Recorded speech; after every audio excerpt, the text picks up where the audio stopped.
اللہ اللہ اللہ اللہ اللہ اللہ اللہ اللہ۔ الحمدللہ رب العالمین والصلاۃ والسلام علی حبیبہ محمد وآلہ وصحبہ اجمعین۔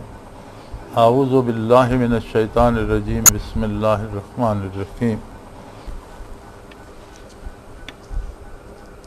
کائنات بسیط اللہ کریم کی تخلیق ہے، اور روئے زمین پر جو کچھ بھی ہے اللہ کریم نے اپنے بندوں کے لیے پیدا فرمایا ہے۔ وَخَلَقَ لَكُم مَّا فِي الْأَرْضِ جَمِيعًا، زمین پر جو کچھ بھی پیدا فرمایا ہے یہ تمہاری ضرورتیں پوری کرنے کے لیے، تمہاری خدمت کے لیے ہے، تمہارے استعمال کے لیے ہے۔ اس کے باوجود اللہ ہی کی دی ہوئی نعمتوں میں سے جب کچھ اللہ کی راہ میں دیا جاتا ہے تو اسے اللہ کریم قربانی کے طور پر قبول کرتے ہیں۔ اگرچہ بندہ اپنے پاس سے تو کچھ نہیں دیتا، تو اسلام اول و آخر قربانی ہی ہے کہ بندہ اپنی خواہشیں قربان کرتا ہے، اپنے جذبات قربان کرتا ہے، اپنی لاشعوری محبتیں اس شعوری محبت پر قربان کرتا ہے جو اللہ و اللہ کے رسول سے اسے ہوتی ہے، اور جو تعلق اللہ و اللہ کے حبیب صلی اللہ علیہ وسلم سے ہوتا ہے اس پر اپنی خواہشات کی قربانی دیتا ہے، اپنی ضرورتوں کی قربانی دیتا ہے، اپنی پیاری چیزوں کی، پسندیدہ چیزوں کی قربانی دیتا ہے۔ قربانی کی ایک مثال اسلام میں ایسی تاریخی ہے کہ جسے اللہ نے یوم عید مقرر کر دیا۔ رمضان المبارک کی تکمیل پہ جس طرح عید الفطر ہوتی ہے، اسی طرح دوسری عید قربانی کی عید ہے جو 10 ذی الحج کو ہوتی ہے۔ دین برحق قربانیوں ہی کی تاریخ سے مزین ہے۔ اسلامی سال بھی محرم سے شروع ہو کر ذی الحج پہ ختم ہوتا ہے، ابتدا بھی قربانی سے ہے، انتہا بھی قربانی پر ہے۔ زندگی کا ہر لمحہ،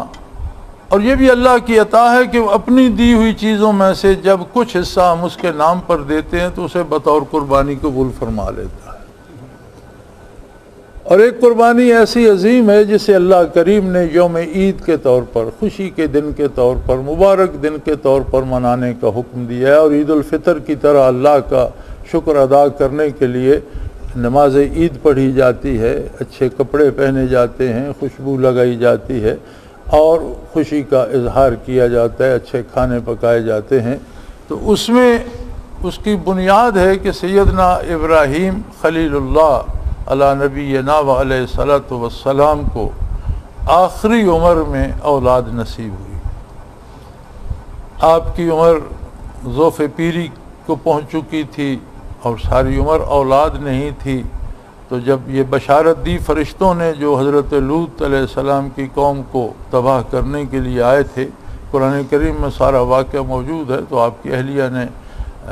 منہ پر ہاتھ رکھ کر کہا تھا حیرت سے کہ الد وانا عجوز عقیم، میں اور مجھ سے اولاد پیدا ہوگی جو بوڑھی ہو چکی ہوں، اور ساری عمر مجھ سے اولاد پیدا نہیں ہوئی، اور ھذا بالی شیخا، اور یہ میرے خاوند جو ہیں یہ ذوف پیری کو پہنچ چکے ہیں۔ تو ان فرشتوں نے عرض کیا، قرآن کریم میں مذکور ہے، اتعجبین عن امر اللہ، تمہیں اللہ کے حکم پر حیرت ہو رہی ہے، اللہ قادر ہے، وہ جیسا چاہے کرے۔ چنانچہ آپ کو حضرت اسماعیل علیہ السلام عطا ہوئے، جن کی پیشانی پر نور نبوت چمک رہا تھا، صرف ان کا اپنا نور رسالت ہی نہیں بلکہ وہ نور محمدی علیہ صاحب الصلاۃ والسلام کے امین بھی تھے۔ آپ صلی اللہ علیہ وسلم کی ان کی پشت مبارک سے ہی پیدا ہوئے، اور اللہ کے عجیب امتحان ہیں، جب پیدا ہوئے تو حکم ہوا کہ اہلیہ کو اور اس نومولود بچے کو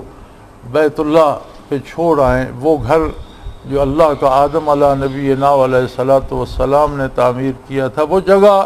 جو محبت تجلیات الہی ہے، وہ جگہ جو زمین و آسمان اور کائنات کا مرکز و محور ہے، وہ جگہ جو تخلیق کی گئی اور پھر وہاں سے زمین پھیلائی گئی۔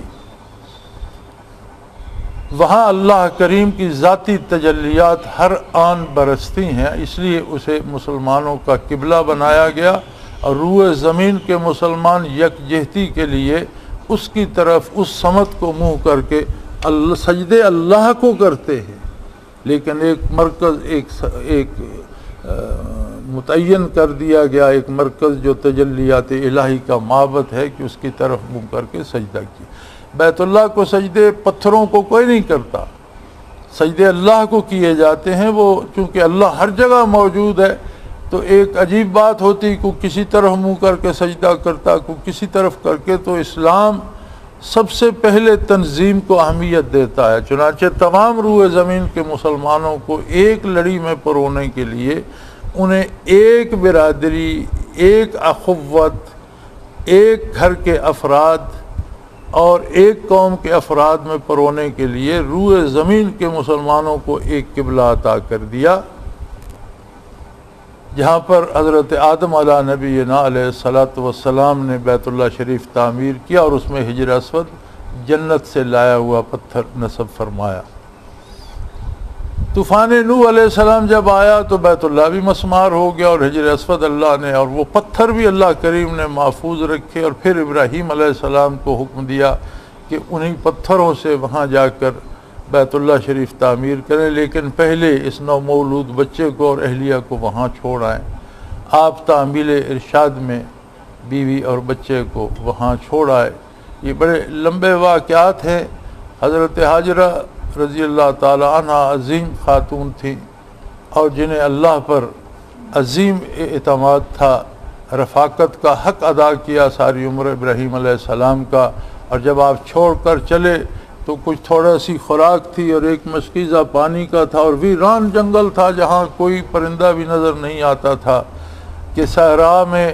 جہاں پانی ہو وہاں حیات ہوتی ہے، پرندے بھی نظر آتے ہیں، حیوان بھی نظر آتے ہیں، جہاں کوئی پانی نہ ہو وہاں کوئی زیرو نظر نہیں آتا۔ تو یہ ایک ایسی ویران جگہ تھی، سیاہ پہاڑ، سیاہ پوش، جن پر بہت کم رویدگی اور کوئی قابل ذکر درخت نہیں تھے، کہیں کوئی چشمہ نہیں، کوئی حیات نہیں۔ تو آپ نے پوچھا کہ ہمیں یہاں کس کے آسرے چھوڑ کر جا رہے ہیں؟ تو آپ نے فرمایا یہ اللہ کا حکم ہے۔ تو انہوں نے عرض کیا کہ اگر اللہ کا حکم ہے تو ہمیں اللہ کافی ہے، آپ اطمینان سے تشریف لے جائیے۔ پھر وہ واقعہ پیش آیا آب زمزم کے نکلنے کا۔ مائی صاحبہ کے مقام کی عظمت کو دیکھیے کہ آپ بے قرار ہو کر صفا مروہ پر پانی کی تلاش میں دوڑیں، تو ہر حاجی کے لیے حج کے رکن کے طور پر اللہ نے صفا مروہ پر دوڑنا حج کا رکن بنا دیا۔ قیامت تک جو بھی وہاں حج اور عمرے کے لیے جاتا ہے وہاں دوڑتا ہے، حتیٰ کہ آقا نامدار صلی اللہ علیہ وسلم نے بھی صفا و مروہ کی صحیح فرمائی۔ وہاں زمزم شریف نکلا، اللہ نے چشمہ پیدا فرما دیا جو ابھی تک جاری ہے اور انشاءاللہ ہمیشہ جاری رہے گا۔ بے شمار بے حساب پانی جو روزانہ وہاں سے نکلا جاتا ہے، اور اس میں کبھی کوئی کمی نہیں آتی، اور اس میں برکت رکھ دی اللہ نے کہ حضور صلی اللہ علیہ وسلم نے فرمایا اس میں ہر بیماری کی شفا موجود ہے۔ جب حالات کچھ تھوڑے سے، جب زمزم شریف نکل آیا تو کچھ پرندے بھی نظر آنے لگے۔ ایک ساتھ سے گزرتے قبیلے نے پرندوں کو دیکھا تو اس طرف پلٹے تو دیکھا وہاں پانی ہے۔ مائی صاحبہ سے اجازت لے کر وہاں انہوں نے رہائش، تو یوں مکہ مکرمہ کی بنیاد پڑی، ایک آبادی بننے لگی۔ جب حضرت اسماعیل علیہ السلام کچھ چلنے پھرنے کے قابل ہوئے، قرآن کریم فرماتا ہے فلما بلغ معہ السعی، جب اس عمر کو پہنچے کہ باپ کے ساتھ بھاگتے دوڑتے، کبھی بچہ جس طرح کبھی آگے نکل جاتا ہے پیچھے رہ جاتا ہے، تو 4 سال بھی ہو سکتی ہے، 5 سال بھی ہو سکتی ہے۔ جب اس عمر کو پہنچے تو وہ ایک خواب دیکھا سیدنا ابراہیم علیہ السلام نے کہ آپ اسماعیل علیہ السلام کو اللہ کی راہ میں ذبح کر رہے ہیں۔ آپ بے قرار ہو کر وہاں ان کے پاس پہنچے، مائی صاحبہ سے فرمایا کہ اسماعیل کو تیار کر دو، انہیں اچھے کپڑے پہناؤ، نہلا دھلا کر تیار کرو کہ میں انہیں اپنے ساتھ باہر لے جانا چاہتا ہوں۔ چنانچہ انہیں ساتھ لے کر آپ نکلے، مینا میں پہنچے جہاں قربانی کی جاتی ہے۔ تو اب تو وہاں پر وہ مشینیں لگا دی گئی ہیں قربانی کرنے کے، وہ ایک مذبح خانے بنا دیے گئے ہیں جو مشینوں پہ چلتے ہیں۔ تو 70 کے شروع میں جب اللہ کریم ہمیں وہاں لے گیا تو اس وقت تک وہ چٹانیں موجود تھیں جہاں اسماعیل علیہ السلام کی قربانی کی گئی، وہ جگہ خالی تھی، ہم نے اس کی زیارت بھی کی حضرت رحمۃ اللہ علیہ کے ساتھ۔ اب اس جگہ مذبح خانے تعمیر ہو گئے ہیں۔ تو بہرحال جب آپ مینا میں پہنچے تو آپ نے اس ننھے بچے سے بات کی۔ یہاں یہ بات سمجھ لینی چاہیے کہ وحی الہی کو جیسے وصول اللہ کا نبی اور رسول کرتا ہے، اسی طرح اس کا مفہوم بھی نبی اور رسول ہی سمجھتا ہے، غیر نبی کو نبی ہی سمجھاتا ہے کہ اس کا مفہوم کیا ہے۔ اپنے زور کلام سے یا زور علم سے اس کا مفہوم متعین نہیں کیا جا سکتا۔ لِتُبَيِّنَ لِلنَّاسِ مَا نُزِّلَ إِلَيْهِمْ، یہ بھی آپ کی عظمت، آپ کے فرائض میں ہے کہ لوگوں کو یہ بیان فرمائیں کہ جو ان کی طرف نازل ہوا ہے اس سے مراد کیا ہے۔ حضرت خلیل اللہ علیہ السلام نے مائی صاحبہ کی ساری عظمت کے باوجود مائی صاحبہ سے بات نہیں کی، اس لیے کہ مائی صاحبہ نبی نہیں تھیں، کوئی خاتون نبی نہیں ہوئی، لیکن وہ کم سن بچہ جو ساتھ تھا وہ اللہ کا نبی اور اللہ کا رسول تھا۔ اس سے بات کی آپ نے کہ بیٹا انی ارا فی المنام انی اذبحک، میں نے خواب دیکھا ہے اور وہ خواب یہ ہے کہ میں آپ کو اللہ کی راہ میں ذبح کر رہا ہوں، فانظر ماذا ترا، اس میں آپ کا کیا مشورہ ہے، آپ کیا کہتے ہو؟ تو وہ ننھا معصوم جو ذبیح اللہ تھا وہ بولا یا ابت افعل ما تؤمر، الفاظ پر غور فرمائیے، انہوں نے یہ نہیں کہا کہ آپ نے جو خواب دیکھا ہے کرو، انہوں نے فرمایا یا ابت افعل ما تؤمر، ابا جی آپ وہ کام پورا کریں جس کا آپ کو حکم دیا گیا ہے۔ یعنی ان کے ارشاد کا معنی یہ تھا کہ نبی کا خواب وحی الہی ہوتا ہے، آپ اللہ کے خلیل ہیں، آپ کا خواب محض خواب نہیں ہے، آپ کو حکم دیا جا رہا ہے۔ اب رہی بات کہ میں کم سن ہوں، میں چھوٹا ہوں، میں بچہ ہوں، میں ننھا ہوں، میں ڈر جاؤں گا، میں شور مچاؤں گا، میں بھاگ پڑوں گا، تو ستجدنی انشاءاللہ من الصابرین، تو میں بھی اللہ کا رسول اور نبی ہوں، آپ گھبرائیے نہیں، مجھے بھی آپ صبر کرنے والوں میں سے پائیں گے، میں بڑی خوشی سے گردن کٹانے کے لیے تیار ہوں۔ جس طرح آپ کو گردن کاٹنے کا حکم ملا ہے، مجھے گردن کٹوانے کا حکم اسی میں مجھے بھی پیغام مل رہا ہے۔ چنانچہ آپ نے چھری بہت تیز کر کے آپ ساتھ لائے تھے، آپ نے تیاری کی۔ خصوصیات بشریت اور انسانی خصوصیات انبیاء علیہ الصلاۃ والسلام میں بھی ہوتی ہیں۔ آپ نے آنکھوں پر پٹی باندھ دی، بچے کی آنکھوں پہ بھی پٹی باندھ دی کہ یہ چھری دیکھ کر یا پریشان نہ ہو، اپنی چشمہ مبارک پر بھی کپڑا باندھ دیا، کہیں شفقت پدری جوش میں آ کر ہاتھ نہ روک دے۔ بچے کو لٹا کر قبلہ رو آپ نے بسم اللہ اللہ اکبر پڑھ کے چھری چلا دی۔ سیدنا خلیل اللہ علیہ السلام نے چھری چلائی، چھری نے گردن کاٹ دی، خون کے فوارے بہہ نکلے، جسم تڑپ کر ٹھنڈا ہو گیا، تو انہیں تسلی ہو گئی کہ قربانی ہو گئی۔ لیکن جب آپ نے آنکھوں سے پٹی کھولی تو دیکھا کہ دمبا ذبح ہوا پڑا ہے اور اسماعیل علیہ السلام کھڑے مسکرا رہے ہیں۔ یہ وہی ابراہیم علیہ السلام ہیں جن کے بارے قرآن کریم فرماتا ہے وَكَذَلِكَ نُرِي إِبْرَاهِيمَ مَلَكُوتَ السَّمَاوَاتِ وَالْأَرْضِ، ہم نے آسمانوں اور زمینوں کے خزانے کھول کر ابراہیم کے سامنے رکھ دیے، دکھا دیے کیا آسمانوں میں ہے، کیا بتا دیا سب کچھ، آسمانوں میں کیا ہے، زمینوں میں کیا ہے۔ انہوں نے عرض کی کہ اللہ مجھے دکھا دے مردوں کو کیسا زندہ فرمائے گا، تو فرمایا ان 4 پرندوں کو ذبح کر کے ان کا گوشت ملا جلا کر دور دور پہاڑوں پر پھینک دو اور انہیں پھر بلاؤ۔ آپ نے ایک ایک کو بلایا تو ایک ایک کا پرزہ گوشت کا، خون کا، پروں کے ریزے ریزے اڑ کر آتے تھے اور آپ کے سامنے زندہ سلامت پرندے بن گئے۔ وہی لاڈلا ابراہیم خلیل اللہ ہے، اسے قربانی کا حکم دیا۔ اب کسی کو بھی یہ بتا دیا جائے کہ تم بیٹا لٹا کر گردن پہ چھری رکھو تو ذبح دمبا کریں گے، تو پھر تو کوئی بھی کر سکتا ہے، لیکن اپنے اس محبوب، اس خلیل کو علم نہیں ہونے دیا، انہوں نے بیٹا ہی اسماعیل علیہ السلام ہی کو ذبح کیا، خون کے فوارے نکلے، جسم تڑپا، ٹھنڈا ہو گیا، جب آنکھ کھولی تو دمبا ذبح ہوا پڑا تھا۔ یہ اس کے اپنے علوم ہیں، جتنا چاہے عطا کر دے، جو چیز نہ بتانا چاہے نہ بتائے، یہ اس کی ذات ہے جو ہمہ جیت ہر بات ہر وقت ہر شے جانتی ہے۔ اللہ کے بندے بے حساب جانتے ہیں، اتنا جانتے ہیں جتنا اللہ انہیں بتاتا ہے۔ لہذا علم غیب یعنی بغیر کسی کے بتائے کے جاننا یہ خاصہ خداوندی ہے۔ انبیاء، صحابہ، اولیاء، صلحاء جانتے ہیں اللہ کے بتانے سے، تو جو بتانے سے جانا جائے وہ غیب نہیں ہوتا، اس میں ذریعہ ہوتا ہے جاننے کا۔ تو انبیاء علیہ السلام کے علوم اللہ کے عطا کردہ ہوتے ہیں، اور سب سے زیادہ علوم ہیں محمد الرسول اللہ صلی اللہ علیہ وسلم کے، جن کی کوئی حد کوئی شمار نہیں، اور جن پہ بحث کرنا گستاخی ہے اور ایمان خطرے میں پڑ جاتا ہے۔ بس اتنا کافی ہے کہ اللہ واحد ہے، لا شریک ہے، اور اللہ کے بعد کائنات میں بے مثل و بے مثال ہے محمد الرسول اللہ صلی اللہ علیہ وسلم۔ بعد از خدا بزرگ تو ہی قصہ مختصر۔ چنانچہ ابراہیم علیہ السلام پریشان ہو گئے کہ عجیب بات ہے، میری قربانی کا کیا ہوا، مجھے تو فرزند ذبح کرنا تھا، یہ دمبا۔ تو فوراً وہی الہی آئی کہ پریشان نہ ہو، قد صدقت الرؤیا یا ابراہیم، اے ابراہیم آپ نے اپنا خواب سچ کر دکھا، اب یہ میری اپنی حکمت ہے، میری قدرت کاملہ ہے، تو نے تو اسماعیل ہی ذبح کیا،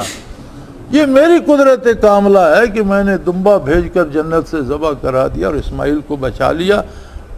اب بچانے میں میری کیا مصلحت ہے یہ میں جانتا ہوں، اور ایک مصلحت تو یہ تھی کہ آپ نور محمدی کے بھی امین تھے، آپ کی مبارک پشت سے ہی آقا نامدار نے بھی جلوہ گر ہونا تھا صلی اللہ علیہ وآلہ وسلم۔ تو آپ اندازہ کیجئے اس خلوص کا، اس للہیت کا